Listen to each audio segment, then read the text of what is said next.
అదే RTV app వార్తల్ని క్షణాల్లో చదివే అవకాశం ఉంటుంది. ఒక న్యూస్ పేపర్, ఒక టెలివిజన్ ఛానల్ మీ చేతుల్లో ఎప్పుడూ ఉంటాయి. గత 35 సంవత్సరాల ముందు ఏదైతే సోమశిల బ్యాక్ వాటర్ కింద నందులూరు మండలంలో మునగ ప్రాంత వాసులం మేము. మాకు జీవో నెంబర్ 89 ప్రకారము ఇంటికొక ఉద్యోగము, ఇంటి స్థలము, పండే భూమి అయితే 2.5 ఎకరా భూమి, లేదు అంటే 5 ఎకరాల భూమి ఇవ్వాలి అని చెప్పి జీవోనే ఉంది. నందులూరు, సిద్ధవటము, ఒంటిమిట్ట, రాజంపేట మండలాలలో మాత్రమే ఇంచుమించు 30,000 కుటుంబాలు ఈ మునగ ప్రాంత వాసులు ఉన్నారు. మాగాని భూముల్లో నుంచి ఎత్తుకొని వచ్చి రోడ్డుకు అటువైపు ఇటువైపు 54 కిలోమీటర్ల వైపు మమ్మల్ని పడేస్తే ఇంతవరకు మమ్మల్ని ఆదుకుండే పొలిటికల్ లీడర్ ఇంతవరకు గత 35 ఏళ్ల నుంచి లేరు. అంటే ఇంతకంటే దౌర్భాగ్యమైన పాలన అనేది ఈ రాష్ట్రంలో లేదు అనేది మరోసారి రుజువైంది.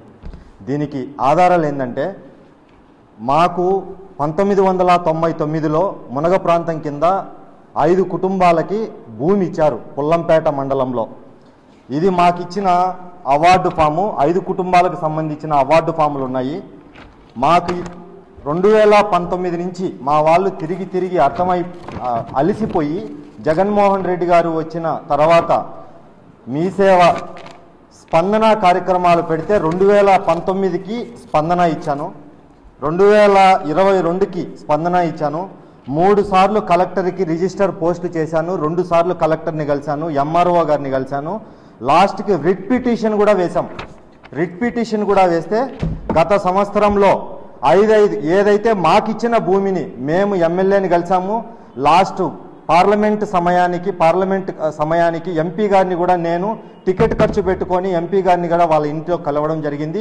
పుల్లంపేటలో ఇలాంటి నీచమైన ల్యాండ్ లూటీ జరుగుతుంది, జనాల్ని సర్వనాశనం చేస్తున్నారు నాయకులు అధికారులు కలిసి, దయచేసి మీరు మీ దృష్టికి తీసుకొస్తున్నాము, మీరు న్యాయం చేయాలని అడిగితే నేను వచ్చి మాట్లాడుతా అన్నారు. ఇంతవరకు న్యాయం జరగలేదు. వేరే వాళ్ళకు ఈ ల్యాండ్ మాకు ఆల్రెడీ ఇచ్చిన భూమిని వేరే వాళ్ళకు సర్వే చేయించి 5 ఎకరాలు 23లో సర్వే చేయించి ఈరోజు వాళ్ళకి అడంగళ్ళల్లో వేరే వాళ్ళ పేర్ల మీద ఎక్కించి ఆర్టీఐలు చేసే నీచమైన కార్యక్రమాలు రెవెన్యూ డిపార్ట్మెంట్లో జరుగుతున్నాయి. ఇదొకటే కాదు, నా దగ్గర ఇంకా సర్వే నెంబర్లు ఉన్నాయి. ఎవరెవరు డబ్బులు